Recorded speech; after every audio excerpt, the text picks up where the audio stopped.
So let me preface this by saying I'm not one to believe in ghosts or anything supernatural. But after what happened last weekend, I don't even know what to think anymore. I can't explain it, and honestly, it's been keeping me up every night since. Here's what went down. I was on a road trip by myself, driving out to visit a friend who'd recently moved across the state. The plan was to split the drive into 2 days and crash at a cheap motel along the way. You know, the kind of place with flickering neon signs and questionable cleanliness. But hey, it was cheap, and I wasn't planning to stay long. The motel I picked looked exactly like that. It was a one-story U-shaped building with maybe 20 rooms total. The guy at the front desk barely looked up from his phone when he handed me the key to room 8. The room itself was what you'd expect. A saga bed, a tiny TV that buzzed when it was on, and a carpet that I'm pretty sure hadn't been cleaned since the 90s. But whatever. I just needed a place to sleep. Around 10 p.m., I started hearing noises from the room next door. At first, it was just muffled thuds, like someone moving furniture. But then it got weirder.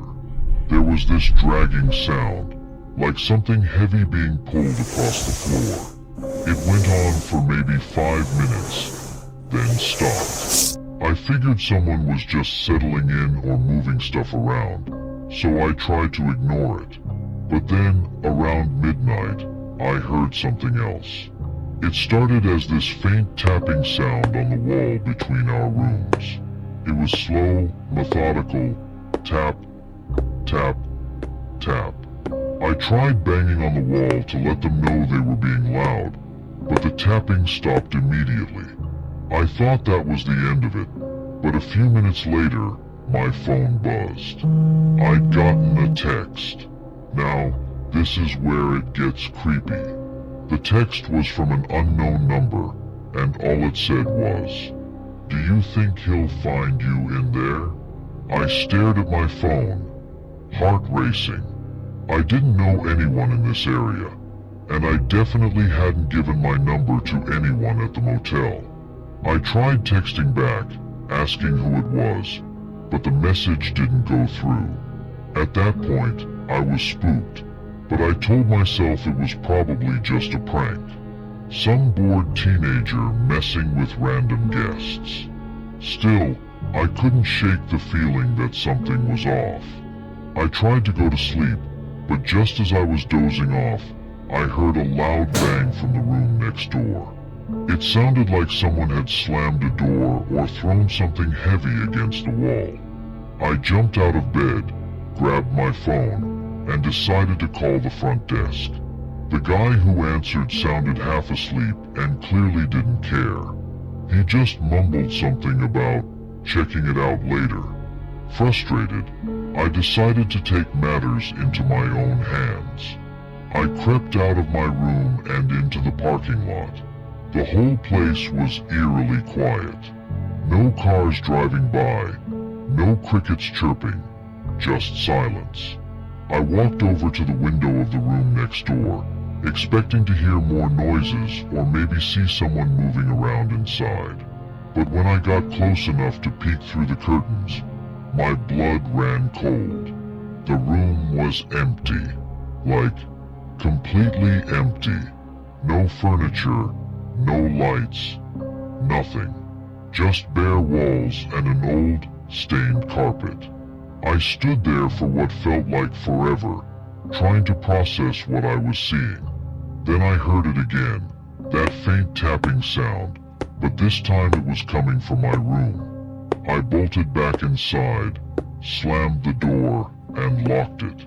My heart was pounding so hard I thought I was going to pass out. I pressed my ear against the wall, trying to figure out where the sound was coming from, but it stopped again. Then my phone buzzed. Another text, same unknown number.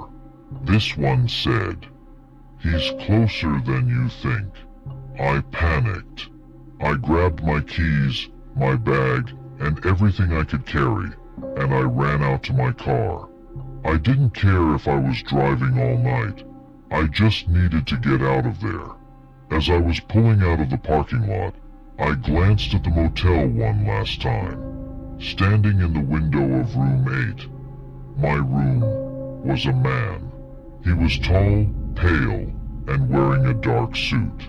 But the part that haunts me the most, he didn't have a face.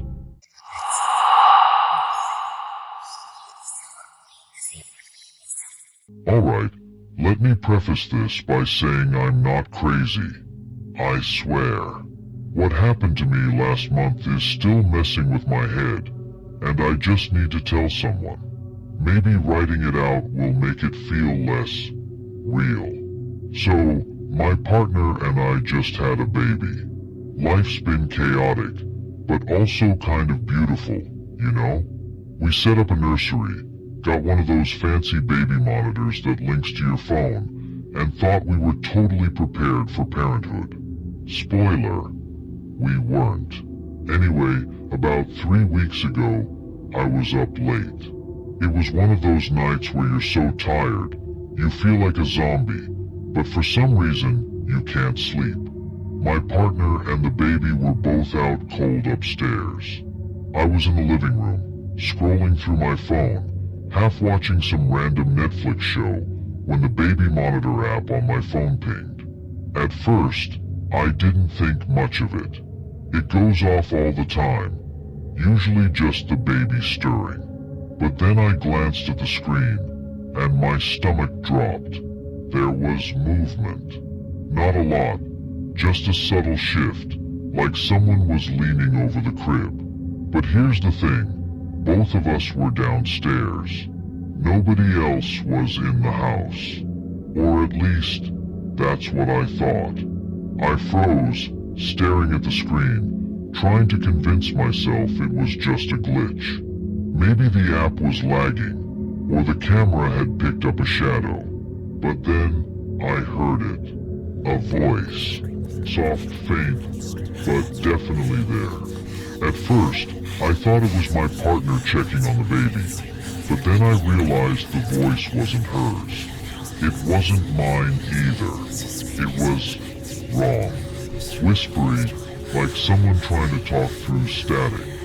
And the words, God, the words still haunt me. It said, "Hush now. It's okay. I'll take care of you." I bolted up the stairs, my heart pounding so loud it drowned out everything else. I threw open the nursery door, expecting, I don't know, something horrible. But the room was empty. Just the baby, sleeping soundly in her crib. I checked every corner, every closet, even under the crib, but there was nothing. No one. The window was locked. The door hadn't been touched. It didn't make sense. I told myself I was just overtired, that my mind was playing tricks on me. But deep down, I didn't believe that. And it only got worse. Over the next few nights, the baby monitor kept going off. Sometimes it was just static, but other times I'd hear faint whispers, too faint to make out, but enough to send chills down my spine. And the movement, it was always there, like someone was standing over the crib, just out of sight. One night, I decided I needed proof. I set my phone to record the monitor feed. If I was losing my mind, at least I'd have something to show my partner, right? The next morning, I played back the footage, dreading what I might see. For the first hour or so, it was normal, just the baby sleeping. But then, around 3 a.m., the screen flickered. For a split second, there was a face.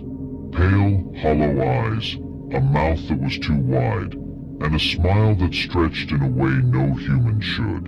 And then it was gone. I wanted to scream, but I couldn't. My whole body just locked up. I showed the video to my partner, but when she watched it, there was nothing there. Just static.